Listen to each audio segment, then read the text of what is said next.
Radio Classique, l'édito politique avec Le Figaro. Et avec Arthur Berda encore ce matin. Arthur, bonjour. Bonjour Bernard. Arthur, vous souhaitez nous parler ce matin de Marion Maréchal Le Pen et de ce que vous appelez son chaud-froid permanent. Oui, parce que la nièce de Marine Le Pen a encore fait parler d'elle ces derniers jours. D'abord en laissant fuiter qu'elle avait été approchée pour une collaboration avec la chaîne d'info CNews, collaboration qui ne verra finalement pas le jour. Et ensuite parce qu'elle a fait savoir qu'elle voulait lancer un think tank, enfin un centre d'analyse et de prospective. C'est le nom qu'elle a choisi de donner à sa structure. Et l'idée, dit-elle, c'est de concurrencer l'Institut Montaigne ou encore la Fondapol.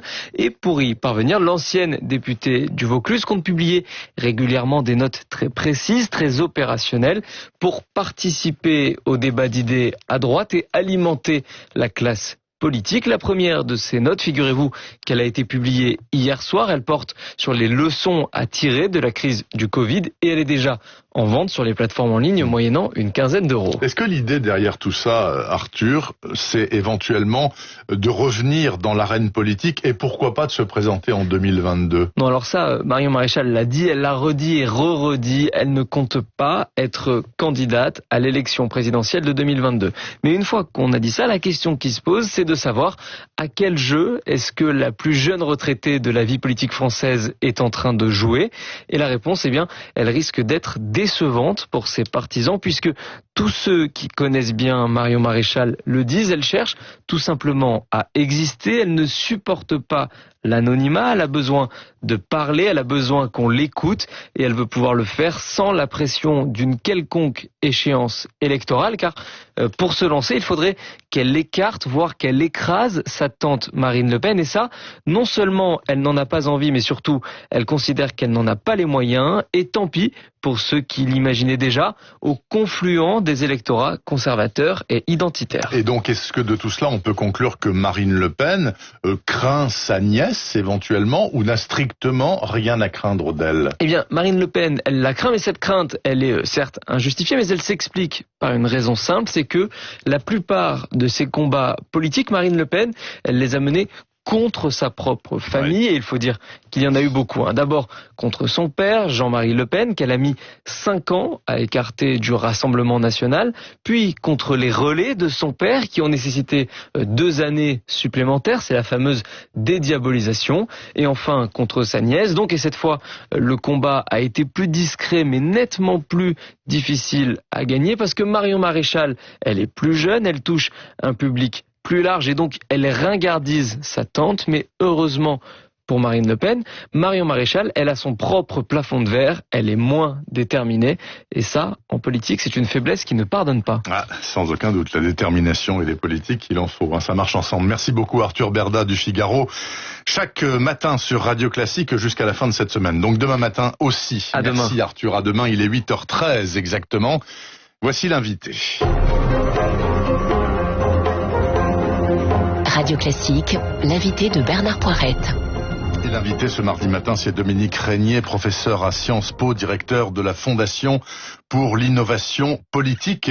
Dominique Régnier, bonjour. Bonjour Bernard Poirette. Juste un petit mot quand même là, le projet de Marion Maréchal de créer ce think tank, peut-être pour concurrencer votre propre organisme, vous le regardez de loin tranquillement, ou est-ce qu'il risque d'y avoir encombrement sur ce créneau-là, selon vous ? Non, très sincèrement, je pense que c'est bien, parce qu'il faut,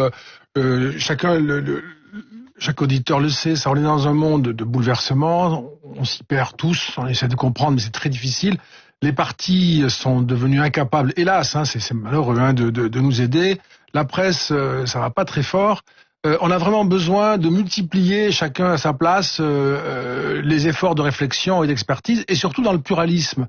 Ce qui fait beaucoup de mal à ce pays, c'est une espèce de pensée dominante qui empêche de développer une hypothèse, une vision, et donc on a plutôt besoin de cette pluralité-là. Je pense que c'est une bonne nouvelle. C'est bien que vous disiez ça à ce micro, Dominique Régnier. Parlons de l'actualité. Hier, le président Macron, devant 200 élus qui le soutiennent, bien sûr, a dit « Nous n'avons pas le droit de nous reposer ». Ça vient au lendemain de la nomination de la fin du gouvernement Castex, là, avec les secrétaires d'État, et à la veille du dernier Conseil des ministres qui va se passer demain. Ensuite, c'est les vacances. Bon, mais nous n'avons pas le droit de nous reposer, pas juste juste cet été 2020, jusqu'en 2022 dans son esprit. Est-ce que la machine Macron, pour sa réélection éventuelle, vous semble en place ? Alors, il est évident que le président songe maintenant à 2022 et donc à la possibilité de sa candidature et peut-être de sa réélection. Il domine un paysage dynamité. On se souvient aussi que à partir de 2016, pour ne pas remonter plus loin, avec les primaires, les grands partis sont devenus des partis bien malades et n'ont pas été en mesure d'être au second tour de la présidentielle. Depuis, moi ça me frappe beaucoup, depuis ça ne s'est pas amélioré. Il n'y a pas de figure à droite ou à gauche capable de prétendre de façon assez évidente, non pas de gagner mais de prétendre. Et donc pour Emmanuel Macron, il y a une espèce de solitude face à Marine Le Pen dont vous avez parlé à l'instant. Donc dans l'état actuel des choses, si je vous entends bien, vous voyez à nouveau un duel éventuel Macron-Le Pen en 2022. Alors, la formule... Et pas de troisième homme ou femme venant jouer les troubles fêtes. En tout cas, Bernard Poirette, la formule qu'il faut utiliser en toute rigueur, on la connaît bien, moi je la trouve pertinente, c'est si c'était dimanche, oui, ce serait ça. D'accord. Ça serait ça. Mais c'est dans 2 ans. C'est dans 2 ans. Et bon, on est dans un monde, vous le savez aussi bien que moi, extrêmement fluide, voire liquide. Mais par rapport à ce que vous dites sur l'impossibilité de trouver des leaders à droite comme à gauche, c'est très vrai surtout aux Républicains. On voit ce qui se passe autour de Monsieur Barouin. Certains le poussent, lui il tergiverse, il sait pas, etc., etc. Peut-être qu'ils n'auront pas de candidat finalement. Peut-être qu'ils n'auront pas de candidat. Et peut-être aussi, moi ça m'a fait réfléchir avant de venir à votre émission, Bernard Poirette, je pensais à François Barouin et je me dis, c'est peut-être sage d'hésiter. Vous voyez, de pas être. C'est quand même une affaire incroyable de prétendre à ce poste. Non pas en général. C'est un boulot de chien. Mais aujourd'hui, les difficultés sont si grandes. Il faut avoir le sentiment de pouvoir faire quelque chose, de ne pas échouer lamentablement, de ne pas être conspué par ceux qui vous ont élu. Enfin, c'est quand même très préoccupant. Au fond, on pourrait presque se dire que ceux qui sont le plus capables d'avoir envie sont pas nécessairement les plus capables de gouverner. C'est ça la grande difficulté de la démocratie. Ouais. Et peut-être que ceux qui hésitent, ceux qui réfléchissent sont les plus sages, mais comme ils hésitent et qu'ils réfléchissent, ils sont pas élus. Et donc on a une espèce de sélection négative dans cette affaire. C'est compliqué. Mais pour revenir sur Emmanuel Macron, oui, il se prépare et les réformes ont l'air d'être maintenues. Alors il fera ce qu'il peut faire, mais ce qui est frappant aussi, c'est que on a la présidentielle, ça c'est une histoire bien française et elle nous passionne et elle est magnifique. Mais on a aussi un monde en soulèvement. Ah, complètement, oui. Et donc, c'est là-dedans qu'il faut avoir un projet, un programme, c'est là-dedans qu'il faut continuer à gouverner tout en étant dans 2 ans candidat. C'est presque impossible. On a le sentiment que ça peut pas marcher, que de toute façon, il y aura une énorme crise parce que ça ne peut pas. Comment faire converger quand on est un petit bonhomme, même si on est président de la République française, on est un petit bonhomme. Comment on fait converger toutes les forces pour que le programme soit poursuivi, la campagne se déroule, on est élu président et pendant ce temps... Qu'on tienne compte des impératifs écologiques, voilà, qu'on arrête de chauffer les terrasses en hiver, voilà. Etc. Bon, enfin, on fait face à la Chine, à la Turquie, à la Russie, à Trump. Comment vous faites ? Est-ce que, Dominique Régnier, il vous semble que c'est une vue de l'esprit ou une élucubration journalistique que de dire que il y a un Deus ex machina à droite qui s'appelle Nicolas Sarkozy et qui, du fond de ses résidences secondaires ou principales, tire les ficelles de la politique à droite. Je pense à ça parce que je l'ai regardé hier soir à la télévision, il a sorti un nouveau bouquin, etc. Quel est son rôle exactement ? Il a dit hier, moi je veux pas revenir aux affaires. Mais enfin, il est partout. Oui, alors il y a 2 choses, je pense. Il y a le fait que c'est l'ancien président, donc ça pèse, ça c'est sûr. C'est l'ancien grand patron de la droite. Mais Hollande, c'est l'ancien président aussi, et on le voit pas, à part quand il fait un bouquin. Parce qu'Hollande, ça s'est pas bien passé. Hollande, il a fait quelque chose de très singulier, c'est de ne pas se représenter en 2017. Ah bah oui. Et ça, je pense que ça vous... En fait, au fond, ça vous destitue. Presque, je dirais presque... Ça vous disqualifie. Ouais, définitivement, je dirais, parce que vous pouvez perdre une bataille, mais ne pas la livrer... Donc la pétition et le mouvement de Laurent Geoffrin, l'ancien patron de Libération, que l'on dit téléguidé par Hollande, ça aussi c'est un délire ou quoi ? Bah non, si l'idée c'est de mettre François Hollande sur la trajectoire d'une présidentielle, ça me paraît être particulièrement scabreux, inapproprié, parce que il n'a pas voulu aller au combat, donc ses troupes se sont retrouvées sans chef, faut quand même me rappeler ça. Oui, c'est vrai. Et maintenant il dirait à ses troupes, ça y est, maintenant je suis prêt, 5 ans après, je vous demande cette fois-ci on y va parce que je me sens bien chaud. Non, ça marche pas. Je pense que c'est presque une faute définitive. On verra bien, l'histoire le dira. Et Sarkozy, alors ? Sarkozy, c'était le patron. Il y avait Chirac avant lui, on s'en souvient tous. C'est vrai. Sarkozy a été le patron de la droite, il a été le patron de l'UMP, des LR, ancien président. Donc il compte inévitablement beaucoup. Maintenant, il devrait compter moins. et ça rejoint l'argument précédent, Bernard Poirette, il devrait compter moins si on avait eu, à droite, l'émergence d'une ou deux figures capables de fédérer la droite française, la droite de gouvernement. Il la cherche toujours. On la cherche toujours. Ouais. Donc, si vous voulez, par effet de vide, ça fait remonter Nicolas Sarkozy. Il ne devrait pas être aussi présent qu'il l'est. Ouais. Il l'est parce qu'il le souhaite, évidemment, mais il l'est aussi parce qu'il y a personne ou pas assez de monde pour, avec une personnalité forte, se présenter, fédérer et dire voilà, je crois que ça va être moi, et on se met à peu près d'accord sur lui. Je rappelle, Bernard Poirette, c'est un point important qui n'est pas assez rappelé. Les Républicains, ils ne veulent pas de primaire, vous savez ça? Absolument. Ils n'en veulent plus. Oui, ils veulent pas. Ouais. Ils n'en veulent plus. La dernière, je dois dire que ça. C'était pas encourageant. Okay. Mais ils ont un candidat. Il y a un candidat qui semble déterminé, c'est Xavier Bertrand, mais il n'est pas au LR. Valérie Pécresse. Il peut y revenir. Il peut y revenir. Voilà. Valérie Pécresse, elle y est sans y être. François Baroin, on a dit ses réflexions, et encore une fois, je les trouve légitimes.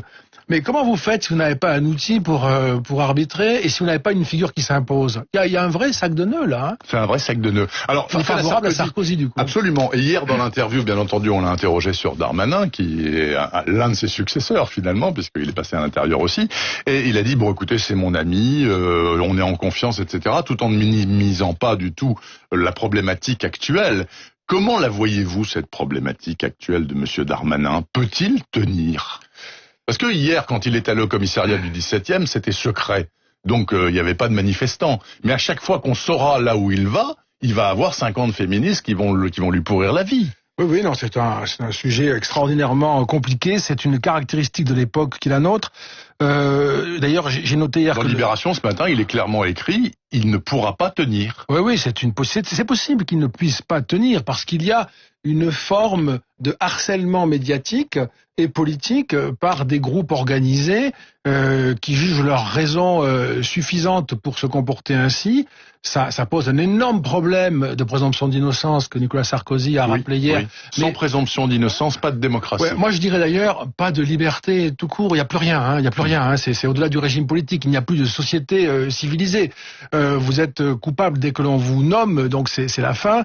Et les abus sont possibles. Donc là, ce comportement-là, cette tactique, elle peut s'appliquer à l'un et elle ne s'applique pas aux autres. C'est ça qui va être problématique parce que est-ce qu'on a l'assurance que ces individus, que ces groupes ont le même comportement? On le sait avec Tariq Ramadan, ils ne l'ont pas eu.